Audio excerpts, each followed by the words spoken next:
Aaron Rodgers, hanging out with his teammates. I think it's a huge deal. I think there is no greater deal of something I could see right now from Aaron Rodgers than seeing him hang out with his teammates in the offseason. Shady, I recall this. Nick Foles and Zach Ertz, they were like this. Why? Because I was Nick Foles' former roommate, used to go to his house, his wife's house for dinner. Then Zach Ertz gets drafted. Now all of a sudden I'm eating by myself.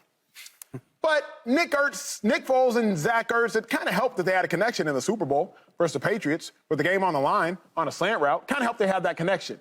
I think about connecting with your teammates offensively and defensively and what that means when it's time for you to get respect in the most pivotal moments. The most pivotal moments. There is such a fine line in my mind, Joy, between corny and cool. Such a fine line. Russell Wilson last year, nearly everything he did, the world perceived as corny. I would say in large part because of his bad play, but also because there was no relationship there. Y'all remember that defensive tackle, Dave, you might recall his name, who was charging up Russell Wilson during a game? I remember it happening. I can't remember the guy's name. A defensive tackle? Charging up a quarterback? Where'd they do that at? Joy, I think that Aaron Rodgers is different. I think he's turned over a new leaf. I think he is now hanging out with teammates that are younger. I know. January 2023. Romeo Doubs, third-round pick for the Packers. He said, and I quote roughly, "I didn't hang out with Aaron Rodgers all season off the field." We've already seen it with Sauce Gardner. Alan Lazard, clearly a former teammate, but younger player. You expect a different Aaron Rodgers? Because I think this is huge. You expect a different one. Your eyes can deceive you. They have before. Don't trust them. They have before. He gonna change, girl. He's different this time, girl. He's doing more. He didn't pick the kids up from school today. He folded the laundry. All right. That sounds good, honey. What about the last 50? We're not going to talk about it. A couple weeks out of the year? It's in the past. We don't talk about the past anymore. No, I don't think he's going to change. I do think he's going to be on his best behavior.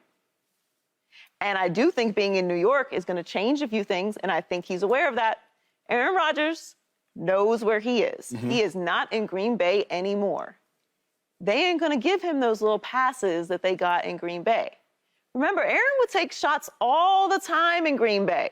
Talked about Jordan Love. Remember that time he wanted to be the Jeopardy host? Yeah. Remember that time? That didn't happen.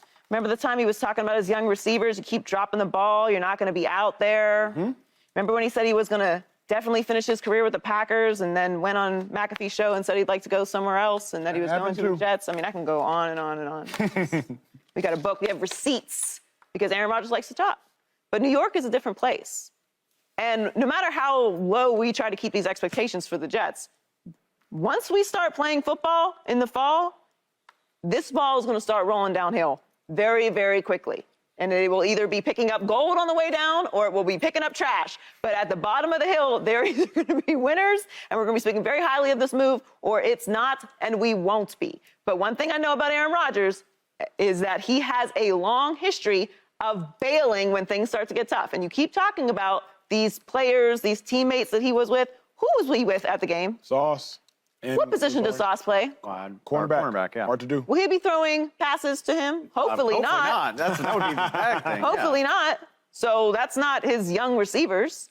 Who else was there with him? Lazard. That's a new relationship? Mm-mm. Did they bring him there for Aaron Rodgers? Mm-mm.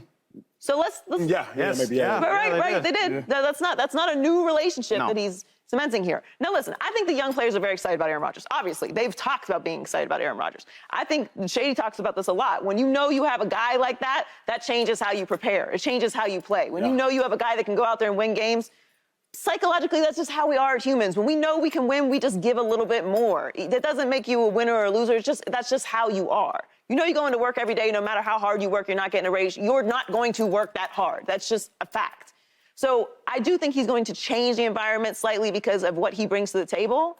But I would be very wary of getting too excited about how if things go badly, that he's going to be the one that rallies them back to victory. I just feel like, him going to a new team, right, where they want him. I feel like this last couple of years in Green Bay, it was up and down. If he wanted to be there, if they wanted him here, what would the numbers be like as far as the financial part, the contract, all that type of things. Devontae Adams leaves, like that whole situation. I think here is different, though. I think, y'all talked about all the young receivers complaining that A-Rod didn't talk to him. Yep. That's every locker room. Majority of the time, I didn't talk to certain players that, unless you were either cool or you weren't really that good, I didn't really speak to you like that, right? That's just how it works. I remember when Michael Vick came to Philadelphia. I was young. Deshaun Jackson was young. Brent Selleck, our tight end, and Jeremy Maclin. We was all excited. Like, yo, y'all just see who walked in here? We was fans. And he knew that we were really good. He spoke to us. And Michael Vick is a great person. He's a better person than he is a player. And you know how good he was as a player. There were certain young dudes that would love Mike. He didn't speak to them as much. Hey, how you doing? What's up? But that was it. So when I look at all the young guys, the good ones are happy to be there with him. They're excited. So hell yeah, I think that A-Rod coming to New York and having them young guys around there, the atmosphere is going to be so much different. Like as far as him being a leader, he might not be the greatest leader like Tom Brady, but it's easier to lead really, really good players that want to be led. Yeah. So now when A-Rod says, yo, hey, when you run that post, do it like this. I got you. Gary Wilson, I got you. Yep. Because he's a really, really good player, and he's playing with Aaron Rodgers. So I do think that he might be a lot different than how he was in Green Bay here in New York. And real quick, and then we talked about the people that he had with him, Sauce Gardner and all my guys. No, because I wanted to talk about it. So I followed Gary Wilson, and he had him on his not Snapchat, his IG story. Yeah. And A-Rod was there, he was dancing. I'm like, look at A-Rod dancing. So all these young boys that can play, that's nice, they happy as hell he there, and I think it's going to show on the field. It's funny because I agree with you, but I took a different opinion about this. You normally do when I say something. That's what you do. But here, all of this is in character for Aaron Rodgers. To be, yes, I just said what I said. What you mean? Aaron Rodgers reaching out like this, it's not new to me, for a couple of reasons. We've seen Aaron Rodgers do this. It's just that it happened a long time ago. Correct. Green Bay, with Jordy and all them guys? Green Bay's an old with Jordy and them. Jordy Nelson. He's tight with Randall Cobb. He just got him to the Jets. Yeah. Aaron Rodgers used to go to Bucs games. That is true, yeah. It's a hell of a lot harder to get from Green Bay to Milwaukee than from Jersey to Manhattan, though, by the way. I'm just saying, this all makes sense. It's just that Aaron Rodgers is the new guy with new young talent, and I love hearing that from Shady. There is a big difference. No offense to Romeo Doubs and Christian Watson. Big difference. There's a big difference between this is the new kid from North Dakota State, huh? And, this is the reigning offensive rookie of the year? From Ohio State. From Ohio State. There you go. This is the first rookie corner to be named All-Pro ever. Right. Here's why I push back. Different type of hug. Hey, how you doing? Compared to, hey, how you doing? Here's why I push back so aggressively on what y'all two are saying on the far end. So I push back for this reason. I think winning locker rooms have what Shady's talking about. Shady said it, whether intentionally or just said it in passing, about Tom Brady and how he treated everybody, from the janitor to the CEO to the starting receiver to the backup receiver. Shady said that. Yeah, he did. I only know the winning locker room of the Philadelphia Eagles because I was there 12, 14 months prior, I believe it was. Maybe it was 20 months prior. Like Nick Foles, with Zach Ertz, with Nelson Aguilar when he was a rookie wide receiver in 2015, to Jordan Matthews when he was a rookie wide receiver in 2014. I know that winning locker room. You know your other winning locker room. You know several winning locker rooms.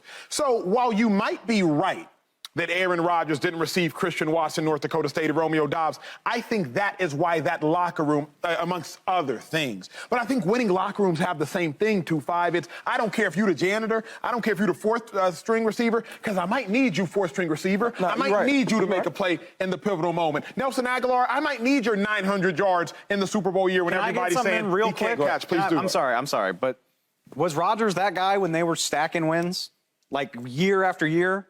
Early stack or late stack? Which one you talking about? Regardless, you can do it you can do it the recent years where they were winning 13 games at a time, or before that. He was tight with his receivers, but all quarterbacks are they not? Yeah, and let me say one thing, too, because you threw the Tom Brady in there. You think he treated the fourth and fifth wide receiver like he treated Mike Evans? No.